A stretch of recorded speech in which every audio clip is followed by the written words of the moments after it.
पेश है उत्तर प्रदेश की 10 बड़ी खबरें।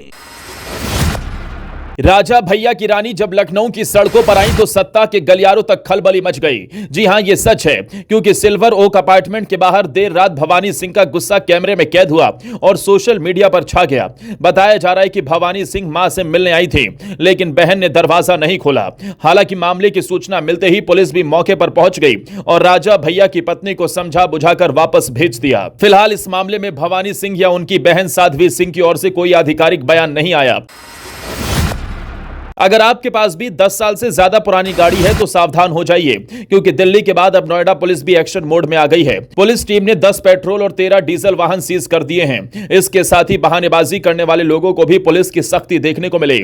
दरअसल जिनकी गाड़ियां 10 या 15 साल से पुरानी थी, उन्हें स्क्रैप की पर्ची थमा दी गई और पैदल भेजा गया। इसके चलते अब नोएडा की सड़कों पर कोई एक्सपायर्ड गाड़ी नहीं दौड़ पाएगी। ऐसे ही नहीं, डॉक्टर को धरती का भगवान कहते हैं, जिसकी झलक इस बार आगरा में देखने को मिली। जब शाहगंज में एक बुजुर्ग मरीज क्लिनिक में डॉक्टर से नब्ज चेक करा रहे थे, तभी अचानक उन्हें हार्ट अटैक आ गया और वो बेहोश होकर गिर पड़े। लेकिन मौके पर मौजूद डॉक्टर हिमांशु यादव ने गजब का साहस दिखाया और सीपीआर देकर मौत के मुंह से बचा लिया। इसका वीडियो भी सामने आया है।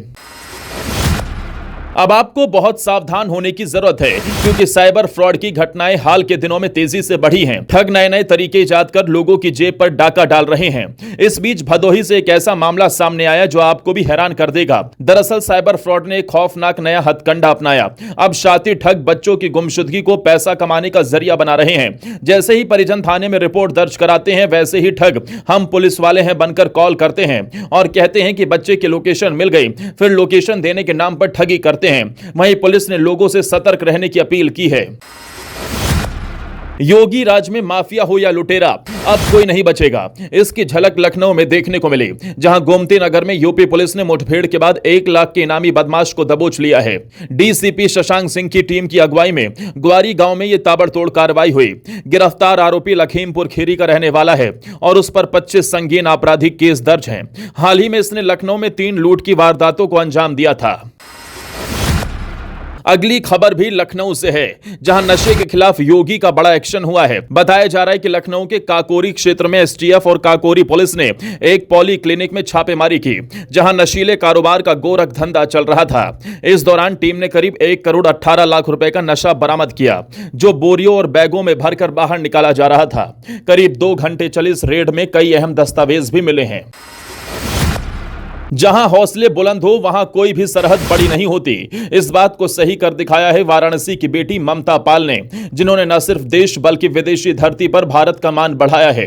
दरअसल वाराणसी के राजा तालाब के छोटे से गांव बढ़ेनी खुर्द से निकली ममता ने अमेरिका की धरती पर तिरंगा लहराया, और वो भी world police and fire games 2025 में 5000 मीटर क्रॉस कंट्री रेस का गोल्ड मेडल जीतकर। बता दें, यूपी पुलिस की कांस्टेबल ममता आज सिर्फ एक खिलाड़ी नहीं, हौसलों की पहचान बन चुकी हैं। उन्होंने दिखा दिया कि सपना गांव से हो सकता है, लेकिन उड़ान पूरे जहां तक जाती है।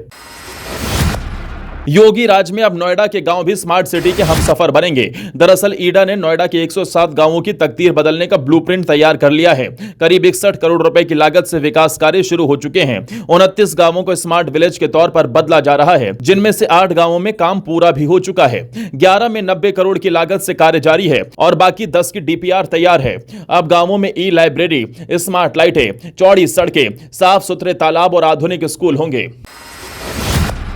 यूपी के बाराबंकी जिले से एक रोंगटे खड़े कर देने वाला मामला सामने आया, जहां स्कूल गए बच्चे ने गेट पर ही दम तोड़ दिया। इस नजारे को जिसने देखा वो भी सन्न रह गया।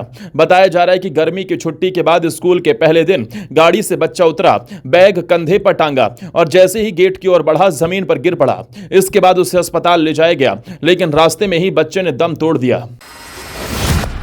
अब महंगाई पर लगेगा जाम, सरकार ने किया इंतजाम। जी हां, बहुत जल्द मोदी सरकार आम आदमी को बड़ा तोहफा देने जा रही है, जिसके चलते तेल, साबुन, ब्रश, पेस्ट, बिस्किट और घरेलू सामान सस्ता हो जाएगा।